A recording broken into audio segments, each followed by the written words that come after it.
Ang programang ito ay hatid sa inyo ng BGC Concrete Batching Plant. We commit and we fulfill.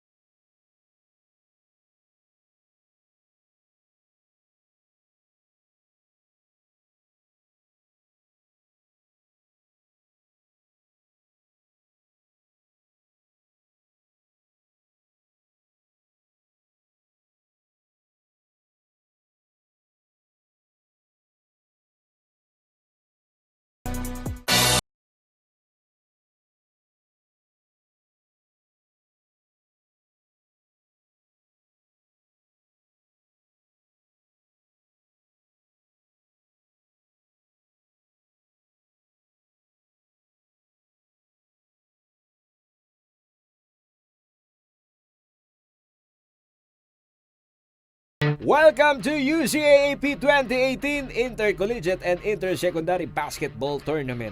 Praktisado at tumatalima po sa disiplina ng basketball. Ito po ang maagang naitatanim sa mga kalahok po ng pinakamalaking paliga ng basketball dito po sa Pampanga at Central Luzon. Kumusta po kayo mga kababayan sa aming po mga followers sa UCAAP 2018 sa aming pong Facebook account? Manatili po kayong sumubaybay sa maaksyong ball game na ito. Dahil ho sa pag-usad ng paliga, dito po natin matutunghayan ang mga nangingibabaw po na atletang homegrown, ika nga, dito po sa Pampanga. Mula po sa 19 na educational institution o state universities and colleges, nakiisa po sa magandang layunin ng Vice Governor po ng Pampanga o itong si Vice Governor Delta Dennis Pineda sa pagtulak po ng mga kabataan sa pagkakaroon po ng magandang karera sa sports. Narito't matutunghay naman po natin ngayon ang kampiyon o undefeated team ng NQC o itong Merida Queen College bilang isang undefeated at laban po dito sa kupunan naman ng St. Augustine Institute of Pampanga na wala ring katalo-talo sa umpisa pa lamang po yan ng palarong ito. Kilalanin po natin ang mga team player o first 5 player na sasabak sa first quarter ng laro. Ang bagsik ni Pineda sa kombinasyon po ng tulin sa pagtakbo ni Carreon, ang umano'y magiging problema po ng makatutunggalin nilang kupunan o itong MQC. Di rin makakapwesto sa rebounding opportunity itong mga makakalaban po nilang manlalaro dahil sa haba at malaposteng diskarte ni na Baltasar at Manansala. Habang sa nakalipas naman po na ball game, likas na takaw pansin po itong performance ni Jesse Paule dahil sa kilos at pameking power moves niya na gumugulat naman po sa mga gumagwardya sa kanya. Ang St. Augustine Institute of Pampanga, tiyak na mangangatog raw ang mga makakaharap ng mga iyon dahil sa unang 5 manlalaro. Ito, kilalanin po natin sila. Ang power team, may husay sa pakiramdam sa magandang pasahan po ng bola. Lalo't subok na may estratehiya ang mga ito sa mabilis na fast break. Ito pong si Nikdao, Kiambao at Delfino ang magpapayugyog sa hardcourt. Si Manansala at Season, may napatunayan na po itong mga ito sa mga nakalipas na ball game na tiyak na magbibigay ng magandang laro ngayong araw. Muli ang programa pong ito ay sa inyo ng CLTV 36. BGC Concrete Batching Plant, we commit and we fulfill. Princess D Ventures Incorporated, total commitment to providing quality and on-time services, reinforcing the economic and industrial growth of the country, and supported by Pampanga Vice Governor Dennis Pineda, promoting youth and community development through sports. Kung Battle of the Three-Pointer lang daw ang usapan, may ibubuga rin ang atleta ng UCAAP Juniors Division. Ang pambato ng Merida Queen College na si Drexter Manansala, ibinida ang matatag na depensa ng kanyang kupunan ang dahilan upang makapwesto siya ng maayos sa 3-point area. Maging masipag lang, tapos titignan kung saan yung magandang pwesto, tapos makipag-cooperate ng maayos sa mga kasama. Para naman sa forward at 3-pointer ng St. Augustine Institute of Pampanga na si Manik daw, ensayo lang ang puhunan para maging asintadong shooter. Kailangan daw magamay ng isang basketballista ang tamang sukat sa paggalaw sa loob ng hardcourt. Lagi lang practice na practice para maging shooter. What's up, basketball fanatics ng Central Luzon? Nagbabalik po ang UCAAP 2018 updates. Ngayon po ay makikita natin ang pagtutunggali ng Mary the Queen College at St. Augustine Institute of Pampanga. Ngayon din po ay masasaksihan natin kung magtatagumpay nga ba ang St. Augustine Institute of Pampanga basketball team sa pagdungis sa 7-0 record ng Mary the Queen College. At yan ang mahuling kaganapan dito sa UCAAP 2018. Back to the ball game.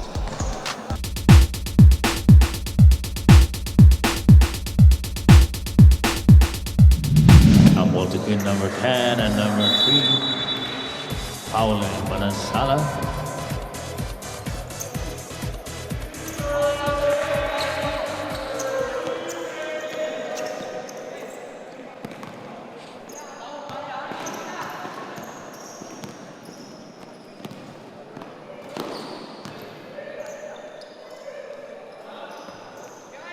Here's a Trezola, rebound, Ikiabao, number 99. Nick daw sa 3. Wala yung tira. Rebound. Number 3.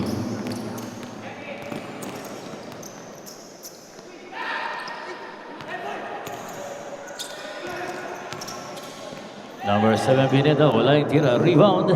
Ni number 3, Paule. Pero bola na agaw ni Nick daw.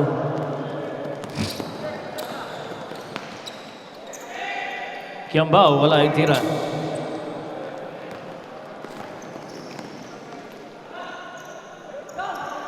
Rebound ni Kiambao. Del Pino.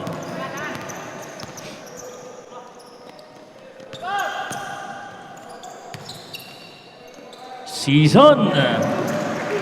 2 points yan para kay Season.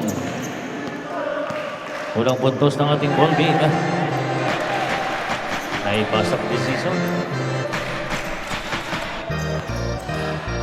Carreon. Baltasar to number 5. 7 to shoot. Pineda. 5 to shoot. Tira ni Manansala sa 3. Wala. Rebound ni number 10. Manansala. Nickdown. Pasa. Tapik ni number 8. Palabas. Bola pa rin yan ng Zaif. 70 seconds.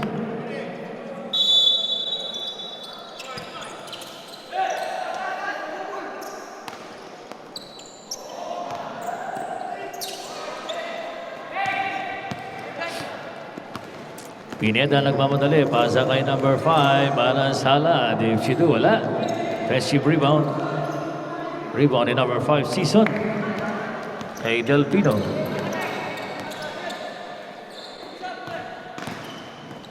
Kiambao. May foul.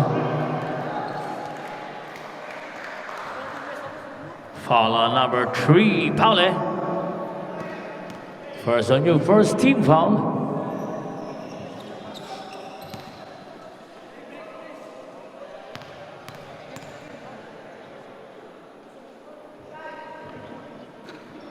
Unang free throw ni Kiambao, Bentis.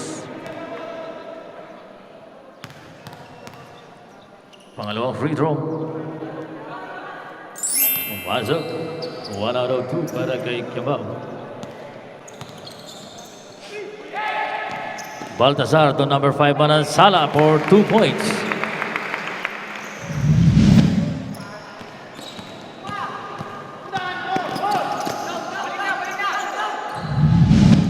Nick daw sa 3. Mahina yung tira. Pineda. Pineda pa rin. Side-stepping move ni Pineda. Nakakuha ng foul galing kay number 5, Season.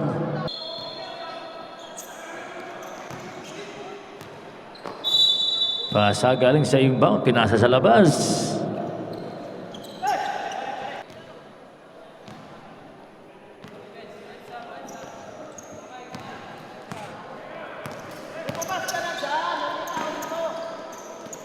Pasa ni Kiambao kay Del Pino, naagaw. Pero na-recover ni number 10.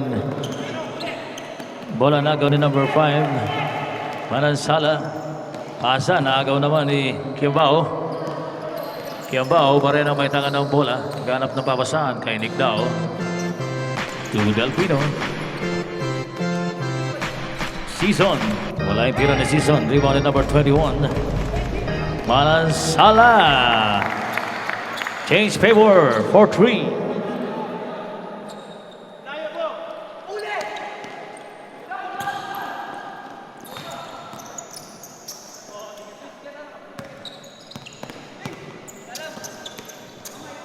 Kiambao sa ilalim, pumasok yung tira. Change favor ulit tayo. Zizo Badal.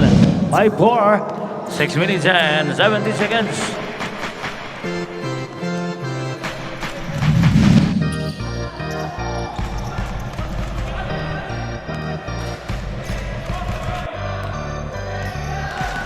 Eight seconds. Number 21, wala yung tira. Rebound ni number 10, Manansala. Delfino to Nick Dao. Wala pa rin, inaalat. Last touch. Season.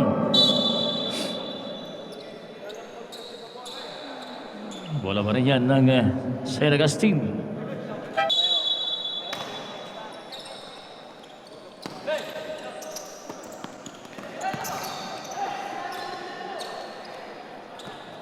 Wala pa rin yung tira sa 3. Follow up ni number 10, Manansala. Wala. Rebound. Nagkaroon ng jump ball. Ball possession araw para sa St. Augustine. 14 seconds shot clock reset para sa St. Augustine.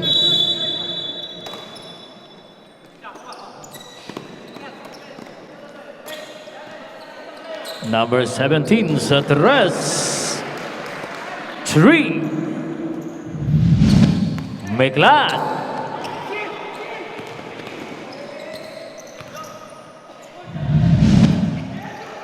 Ball intercepted by Meklat. Pinasa sa wala.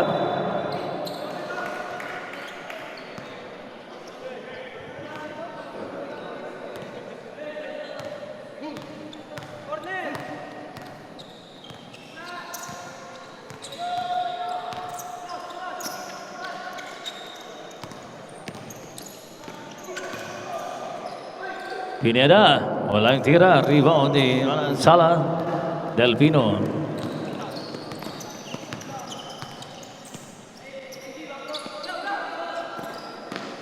Bigla at masyado mataas yung pasa para kay Manansala.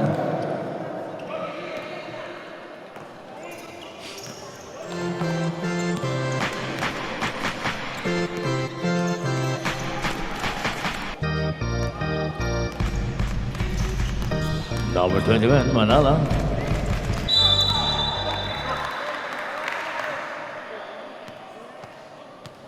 Back in violation.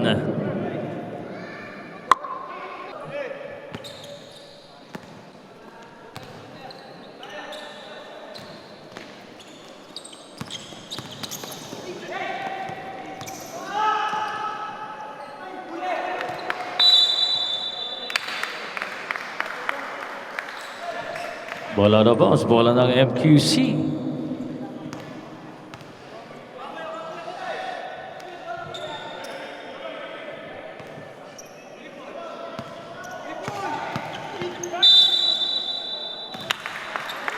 Foul on number 17, Meklat. Unang foul yan ni Meklat, pangalawang team foul para sa St. Augustine. 4 minutes and 13 seconds.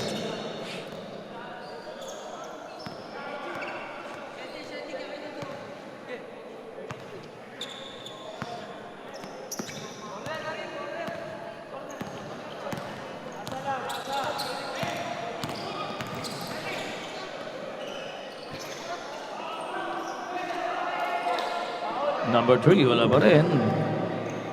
Number 21 sa 3, wala pa rin. Wala pa rin yan ng MQC, pero nakuha ni Meklat.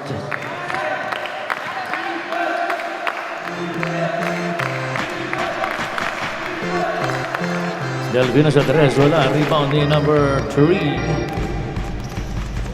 Pauli kay Pineda, floater, wala. Rebound number 17, Meklat. To number 18, Delfino. Meklat. Kay Lumba. Manansala. Di pumasok yung tira, pero may foul committed on number 3, Paule. Pangalawa na yan kay number 3, Paule. Second team foul para sa MQC.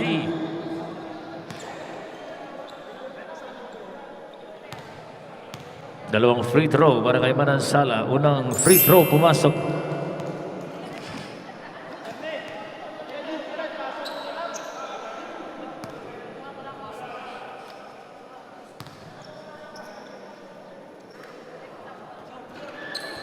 Split yung tira. 1 out of 2 para kay Manansala. Pineda. Gahanap ng papasahan. Tinatawagan si number 21. Number 21. Kay Flores. Pasa kay number 5 Manansala. To Paule. Paule tira. Pilit na tira. Wala. Bola na punta kay number 99. Guillaume Kiambao. 2 points yan para kay Kiambao. 11-4 ang score natin. Unti-unting lumalayo ang koponan ng St. Augustine. Flores. Medium range jumper para kay Flores. Pumasok. 11-6 ang score natin. Miklat to Delfino. Kiambao. Wala yung tira. Pero bola. Nagawa ng bola. May foul. May foul committed on number 3. Pangatlo na yan para kay number 3. Sabrep. First free throw ni Manansala. Wala.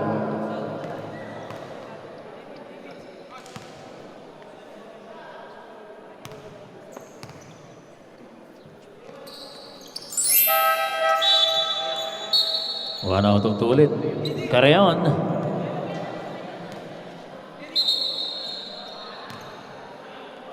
To 12-6.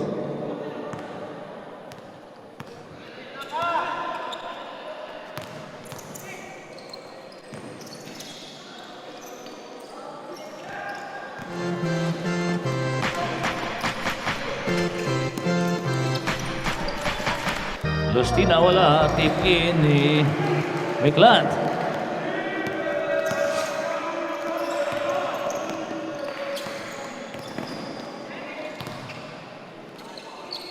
Number 2, De Jesus. Put back. Pereras, number 6. May tangan ng bola. Nagmamadali si Pereras. Floater. Pereras.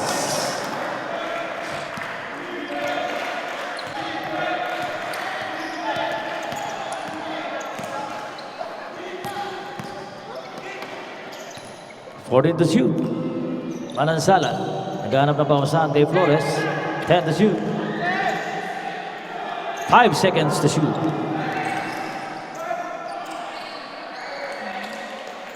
Number 3, Lustina. Pereras to number 4, Regala. Pereras sa 3. Floater ni Pereras. Back-to-back basket para kay Pereras. Dalawang floater yan.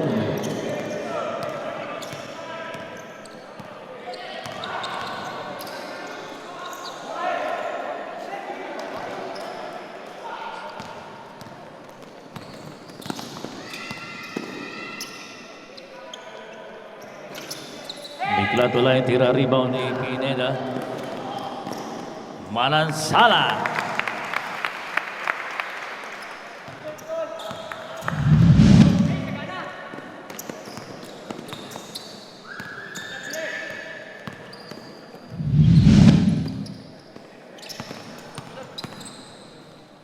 Pereras, floater. Kaya lang, may sabit. May foul on number 6, Reyes.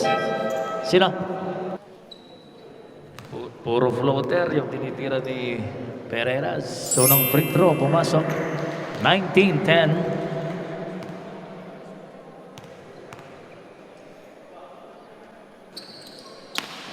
Pangalawa.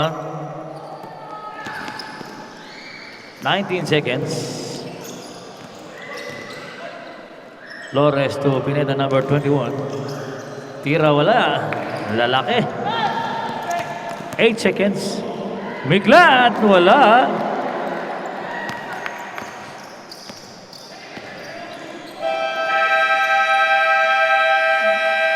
Montik pang pumasok yung tira. That is the end of our first quarter. Score natin is 19-10.